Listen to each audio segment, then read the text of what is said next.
Hello, everybody, and welcome to the latest edition of News Talk. It's Monday, it's 5 p.m. here in the UK. My name is Stephanie. I'm joined by David. Hi, David. Hi, Stephanie. Hello, everybody. And as Stephanie says, you are very welcome to join us. We hope you're going to participate. We're going to be asking you questions. We'd love to hear your answers as we talk about three hot topics in the news. Absolutely. And every week it's three stories making headlines, very different topics. And we're interested to know, what do you think? We'll be asking questions as we talk through the slides. And hopefully you'll notice that we highlight some key vocabulary. So this is a really effective way to improve your vocabulary as well. And the theme for this week is we normally they're very diverse, but this week we've got three stories around the same sort of theme. It's about people and population. Okay, let's have a look at what our three stories are going to be. So as always, we've got some questions for you. So can you predict what we're going to be talking about? First question is, what will the population of the world be by the end of 2022? Now, I'm normally very bad with statistics and numbers, so anybody help out here? What do you think? Yes. And I'm very bad, but I always look up the answers before. So hopefully I've got the answers that we're going to be asking the questions about. The second one, we're then going to be looking at a very, very famous billionaire who is planning to give away almost all his money. Who is that? I'm pretty confident. I mean, I definitely know the answer. I'm pretty confident that lots of you will know as well. But type in the comments, let us know who you think we're going to be talking about in story 2. And then, very interesting one, we're finishing with the oldest man in the world. What a fantastic story, really inspiring. And our question is, what nationality do you think he is? Do you think he's possibly from your country? Have you read about this story? So what nationality is the oldest man in the world is story number 3. And we've already got some good answers coming in. Thank you. Yes, and you might just be right. Let's move on and start with story number 1. Okay, so story number 1 is that the world population is expected to reach 8 billion, an enormous number there, by November. So the world population is currently 7.942 billion to be exact. And according to a report from the UN, it will reach 8 billion by November the 15th. That's an incredibly precise date there. Now, over half of this increase will come from the following countries: Congo, Egypt, Ethiopia, India, Nigeria, Pakistan, the Philippines, and Tanzania.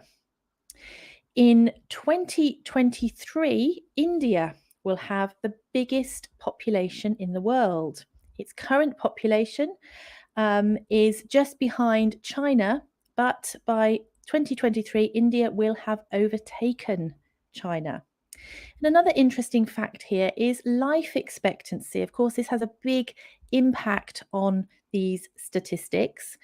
And the life expectancies of babies born in 2019 is 72.8. Now, this is almost a 9-year increase from the life expectancy in the 1990s. So, a big influencing factor there. People are living longer. Yeah, I think there's lots of interesting statistics there that we've been listening to, particularly that shift so that China will no longer be the country with the biggest population. It will be overtaken by India, that more people are living a lot longer, hence the increase in the population. And I think it's also interesting that there is a shift as well. Certain countries and continents, they are decreasing. They're going to be decreasing in the size. Any ideas, anybody, of which continent in particular is going to be getting smaller percentage wise as the total of population? Now, that's very quick off the mark there for a David question. I'm guessing Europe. Anybody agree with me? What do you think? I'd say European population might be decreasing. I can see that we are joined by Arifa from Kashmir, India, who obviously is very interested to know that there will be a population explosion. Great expression there in 2023. Yeah, yeah, because as Stephanie was said, the report actually that there are 61 countries actually where there will likely be a decrease of 1%. And yes, Abdullah and Stephanie, you are absolutely right. Europe is the continent where we're going to be decreasing the percentage. We're going down from something like 13% of the total population to 11% by 2050. I can see Amelia and Ali also getting the answer correct there. Well done, and thank you for helping out. Yeah. And of course, we were talking about such large populations in countries like China and India, where we've got 1.456 billion. But then anybody know the third largest country in terms of population? It's way, way, way down. The third largest. You see, I thought we'd be talking about the first and second, so I've checked those ones out, David. But you're catching me out there on the third largest. Anybody? Can you give us a continent clue, maybe? Well, it's not Europe. It's not Europe. Okay, third largest population, not in Europe. Abdullah guessing Russia or America. Well done. It's the second of those. So Okay, well done, Abdullah. America.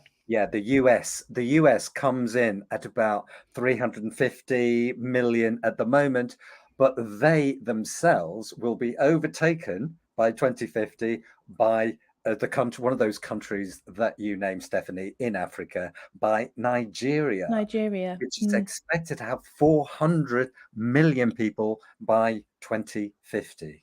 I mean, it's quite an interesting mix of countries there, wasn't it, that I read out? Quite a long list. I wonder anybody watching, anybody joining from one of those countries. We've got Egypt, Ethiopia, Nigeria, Pakistan, the Philippines, Tanzania, the Congo. Anybody joining from any of those countries? Interesting to know what you think about this. Or anybody who lives in, of course, we have very densely packed populations, particularly on small islands. But then we've also got countries and places where there's very little population. I wonder if anybody lives in there. Do you live, in countries where there's lots and lots of people, or the opposite? Interesting to find out. And also, I wonder if people know the population of their country, because some people interested in statistics, you might have some kind of idea what the population is where you live. But I wonder, without checking, if you have any idea of what the population size is of your country. I can see in the chat that we're joined by quite a wide variety of nationalities. So interesting to know what the population is where you are. Yes, and I honestly don't know the population of our country exactly, but hopefully you can help me, Well, Stephanie. it's funny you should ask that, David, because I do actually have some statistics here. 67.89 million. Wow.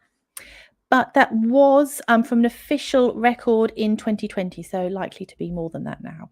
Right. Good, good. So Abdullah reckons in Iraq, they've got about 40 million. Emilia's saying in the Czech Republic about 12 million. Very interesting, isn't it, the range? Indeed. And very interesting to find out if you don't know and you're watching, check it out, find out what your population is.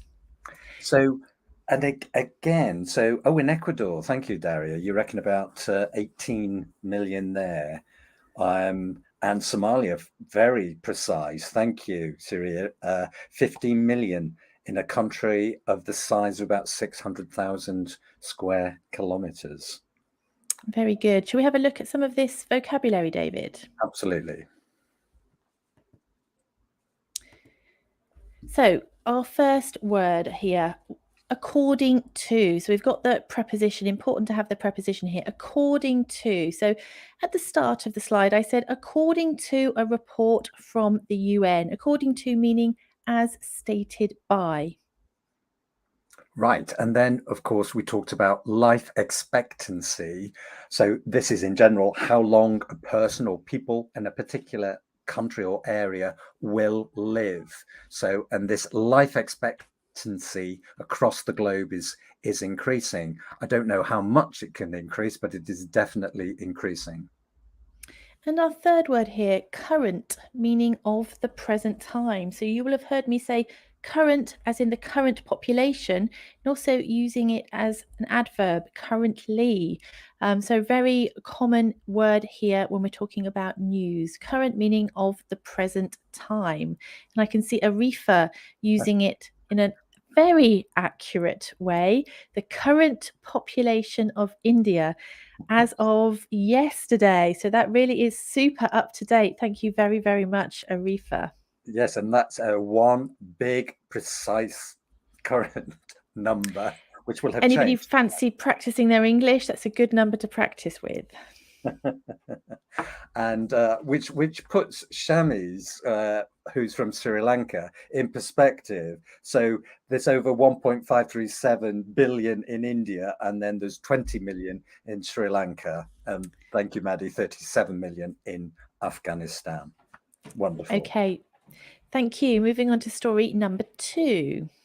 So, yes, the person who's the billionaire who's going to be donating 20 billion to his foundation is, of course, Mr. Microsoft, Mr. Bill Gates. So, of course, he was the founder, he was the co-founder of Microsoft, donating 20 billion pounds to the charitable foundation that is run and controlled by him and his ex-wife Melinda. And the reason for this is that they want to increase its annual distributions to causes that they are keen on supporting. I mean, he said, the great crises of our time require all of us to do more, he said. I've got a couple of quotes that I think really encapsulates his vision and what he's doing. He says, as I look to the future, I plan to give virtually all of my wealth to the foundation. I will move down and eventually off the list of the world's richest people. The pandemic is one of the biggest setbacks in history. The war on Ukraine is a gigantic tragedy for the entire world. The damage from climate change is already worse than most models predicted. The US has taken a huge step backwards for gender equality and women's health. So that's a pretty encapsulate, it covers. So that's a pretty negative vision there. However, he says, but I'm still optimistic. These setbacks are happening in the context of 2 decades worth of historic progress. And I believe it is possible to mitigate the damage and get back to the progress the world was making. So a nice positive way to end that. Absolutely, and a lot of information there, a lot of nice vocabulary as well, which we'll come back to in a moment. Interesting to find out what you think about this. So, Bill Gates, obviously globally, internationally famous for being super rich, amongst other things, planning to give the majority of his money to his foundation. And interestingly, it's a foundation that he runs with his now ex-wife, but crucially, they both have this same vision. And when you read about them, they both say that they were brought up themselves to share 2 key values, and one is to give back. So to give back what they've got, and secondly, David touched upon this, to be optimistic about the future. And I think that's a really key point that comes across there. We are facing unprecedented problems and troubles, but we can still be optimistic about the future.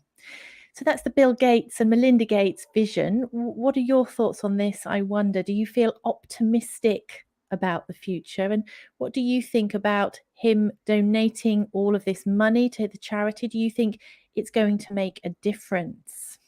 Yeah, and indeed, because his estimated total worth is actually $91 billion.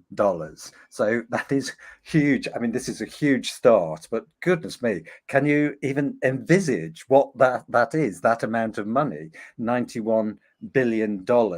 And do you know how much that works out that he earns from that kind of money every day? Because of course it isn't all invested and not doing anything, but it is generating more income every day.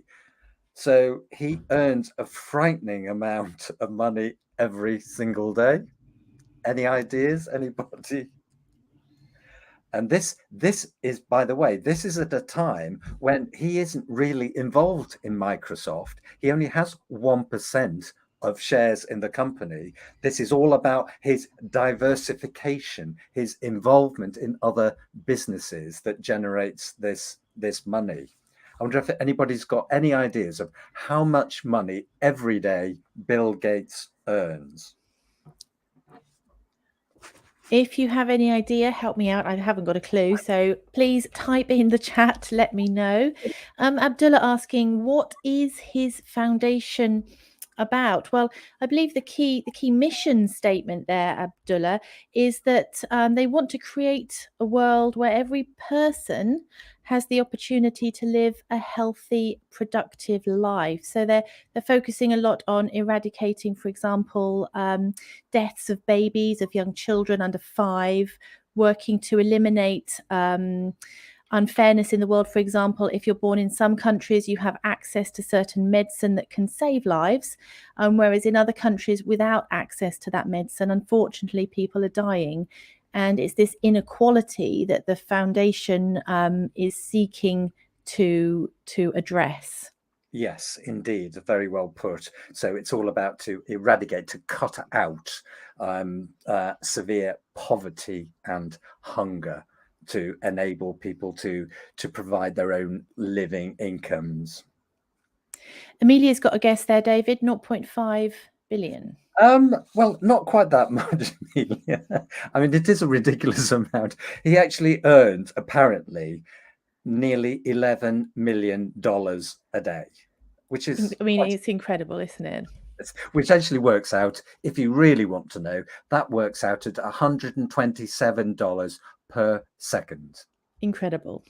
We can't even imagine. We can't, we can't. No, and I agree with you, Daria. Access to food, to life and education is the most important thing.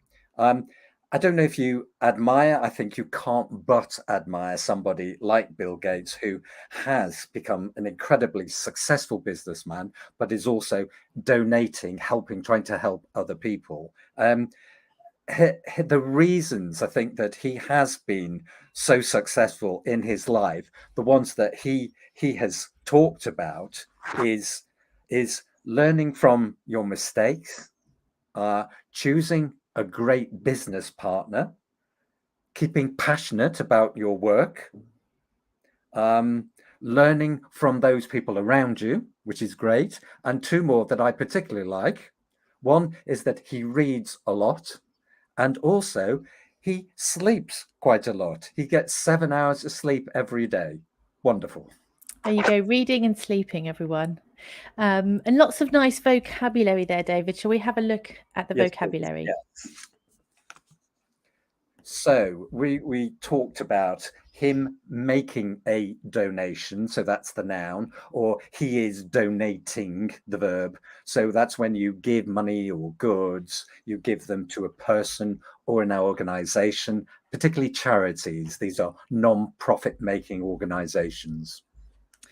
And the second word we've got here, setbacks. Now, really nice piece of vocabulary this. A setback is literally something that puts you behind, moves you backwards. It's something that adversely, negatively affect progress. So instead of moving forward, if you suffer a setback, it's something that makes you go backwards. It's something that stops you from progressing.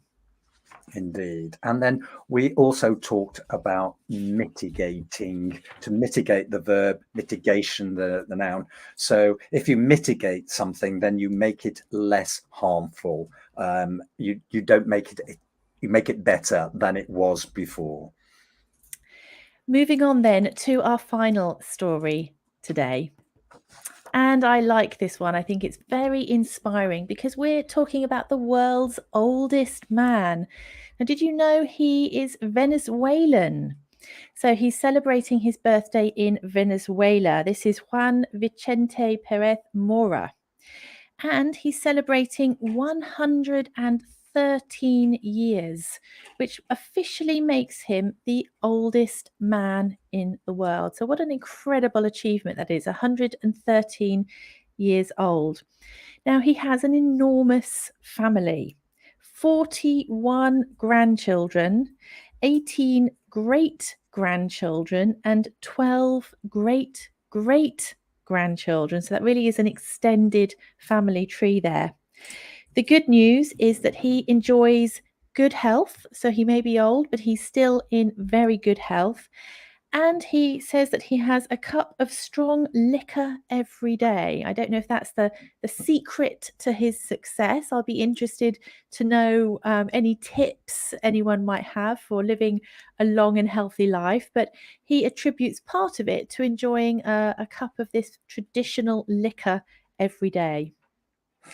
Yes, and a very impressive number of relatives there. And apparently he has taken over the title from Sandurnino de la Fuente Garcia, who was born on February the 11th, 1909 in Spain, and he died in January this year. So that's interesting. So we are talking about men there. So I do have I'm going to ask Stephanie two questions, and she would love your support on these, please. So the first question is, do men live longer than women generally? Do I'm going men to say live no to longer? that. And but we need help. Do men live longer than women generally? That's the first one. And the second question, how long do experts think we can eventually live? That we can't live Hmm. forever, surely. So how long do we think that potentially we are going to be able to live? Not so sure about number two. I'm pretty confident that on average, I think the life expectancy for women is usually longer than for men. So I would say women more than men, but the longest, I don't know, Amelia's saying 130, which is just an incredible thought, living to 130. Is that Well, close? so in life expectancy, I wonder if people know what it is in their countries. So in our country, in the UK, so a baby boy born in 2018 can expect on average to live to 87.6 years, and a girl to 90.2 years. So I think that's the answer. And Abdullah, you are right to agree with Thank you, Abdullah. with with Stephanie Thank you for your support there. that women, obviously, because they have easier lives, they live longer than men. That's not true. No, apparently, on average, women live 5 to 8% longer than men. So And what about the age, David? What's this age that this is an interesting one because mm, Amelia, yes, you came up with a very interesting answer. There's a lot of variations in answers because, of course, it depends on so many different factors. Better nutrition, living conditions. But now experts are saying it could soon, by say 2015, it could be between 117 and 150 years. wow. They reckon 150 will be the absolute maximum. But Wow. so, of course, if that happens, what happens then? How do we manage? So already, I don't know about in your countries, but in our country, the retirement age, the age when you can stop working and get a pension, is increasing all the time. Mm. We talk about aging populations, don't we? Where there's the older generation is large, and the impact that can have. Lots of positives, of course. I mean, people wanting to work longer, people leading long, healthy lives. But of course, there are some negative impacts as well there. I think that's a really interesting point because, of course, you want to live forever, Amelia. That sounds like a song to me. So do I. But apparently, how long we live depends on where and how we live. And, in countries like Africa, apparently the age is that you live is about 17 years less than, for example, in the more privileged Europe. And just to think about perhaps some ideas anybody might have on tips, ways of living longer. I mean, Juan Vicente saying that he feels this cup of strong local liquor that he drinks every day he's attributed some of his long life and health to that. Any other suggestions of particular food do you think is particularly good for this? I did a little bit of research, and one of the things they suggested, which I quite like actually, is the idea of apart from the obvious things of exercising, sleeping enough, eating healthily, is letting things go. So, not feeling stressed, exactly, Amelia, not getting stressed and worked up, trying to sort of stay calm and letting things go. So, not letting things affect you and make you feel very negative. Apparently, that has a big influence on health. I'm sure it does. Thank you. I will try and learn that lesson. Let it go.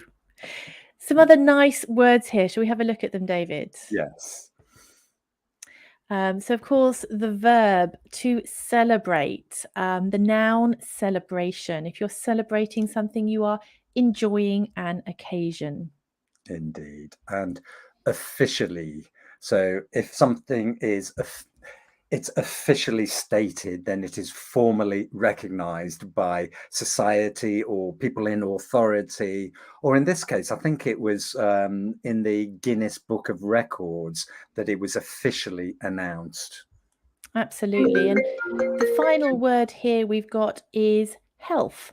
Of course, the condition of your body, your physical state.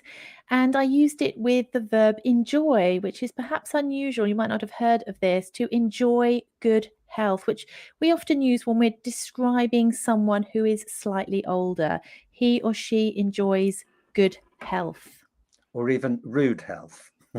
or even.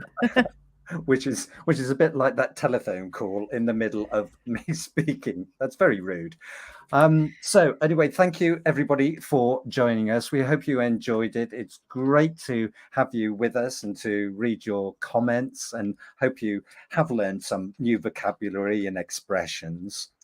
If you want to find these articles and lots more of real, genuine news items that we do exercises and vocabulary work with, go to the website, go to Newsflash. Absolutely. And we'll be here, same time, same place next week with another 3 stories that I don't even know what they are yet because everything is hot off the press. So please do join us next week to find out what we're going to be talking about and to join in the discussion. And thank you. And thank you for all your lovely comments. Bye bye. Thank you, everybody. Goodbye.